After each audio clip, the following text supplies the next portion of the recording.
Oui, nous avons tenu au niveau de la coalition Benno Bokk Yakaar et de l'ensemble des souteneurs du candidat Macky Sall tenir un séminaire technique sur le parrainage, puisque comme vous le savez, le parrainage en soi n'est pas une nouveauté, mais le parrainage tel qu'il est défini par le code électoral et par la loi implique de nouveaux changements qu'il faut prendre en compte.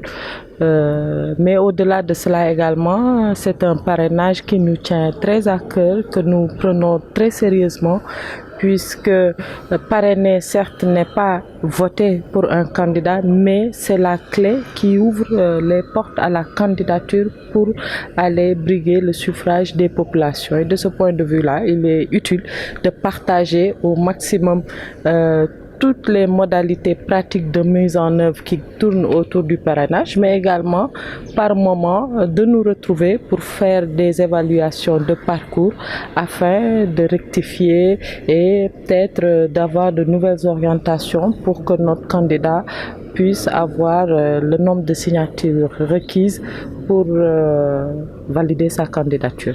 C'est ça, ça ira au-delà des femmes. C'est vrai que la frange femme est une part importante dans l'électorat sénégalais, mais que ce soit les femmes, que ce soit les jeunes, que ce soit tout simplement l'électeur. Nous avons un fichier stabilisé à peu près 6 682 000 électeurs. C'est dire que tous ces 6 682 000 électeurs-là sont importants. Maintenant, c'est vrai que les femmes sont plus dans la mobilisation, les femmes sont plus porteurs de voix et dans cet exercice-là, nous avons besoin de porteurs de voix. Donc nécessairement, les femmes joueront un rôle important, mais au-delà des femmes, de manière générale, les électeurs sénégalais. Oui, administrative issue du Code général des collectivités territoriales. Maintenant, il faut préciser que toutes les voies de recours sont épuisées, puisqu'en matière civile, de par ces faits-là, nous avons d'abord le tribunal de grande instance, ensuite nous avons l'appel qui peut être fait au niveau de la cour d'appel. Une fois que ces deux instances ont statué, il n'y a plus de voie de recours possible. Maintenant, ils peuvent aller au niveau de la cassation, pas pour rejuger les faits, mais pour voir si la légalité a été respectée dans cette procédure-là. Ça, c'est un élément. Le deuxième élément, c'est qu'il n'y a pas eu précipitation dans la... tout simplement parce qu'il était possible, après 3 mois, après que l'inspection générale d'État avait déposé son enquête, après les 3 mois en cours, on aurait pu, sur la base de l'article 135 du Code général des collectivités territoriales, révoquer le maire de la ville de Dakar, puisque nous le savons tous, que ce soit le maire ou ses adjoints, lorsqu'ils sont épinglés dans des cas de malversation ou de faute administrative, ils peuvent être suspendus ou révoqués. Donc, c'est dire que le président a attendu que toute la procédure soit évacuée pour prendre l'acte administratif pour le maintien et la légalité, mais également le bon fonctionnement de la ville de Dakar au profit des habitants de Dakar. Vous savez, notre candidat n'a pas pour vocation d'éliminer des candidats. Seul le code électoral peut dire qui est candidat et qui ne l'est pas. Et toutes les mesures ont été prises, que ça aille du parrainage aux conditions de nationalité, à la caution qu'il faut donner à travers la caisse de dépôt, etc. Donc, en ce qui nous concerne, en ce qui concerne la majorité, depuis 2012, nous gagnons des élections. Sur les 45 départements du Sénégal, quasiment les 44 départements sont acquis à la cause de la majorité.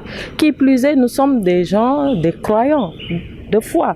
Donc, je ne pense pas qu'on puisse, actuellement, au niveau où se situe la démocratie sénégalaise, éliminer des candidats par les textes. Maintenant, ce que nous ne concéderons pas à l'opposition, c'est qu'elle veuille avoir l'élection à travers les textes. L'opposition ne pourra avoir ces élections qu'à travers les urnes. Et aujourd'hui, seule la voix des urnes peut nous départager. Ce qu'on pouvait faire, c'est d'appeler à une concertation autour du processus processus électoral. L'opposition l'a rejeté à maintes reprises. Je pense qu'il ne reste plus qu'à aller sur le terrain, recueillir les voix, puisque la volonté populaire s'est exprimée à travers l'Assemblée nationale. Le Karim Wade est frappé par l'article L57.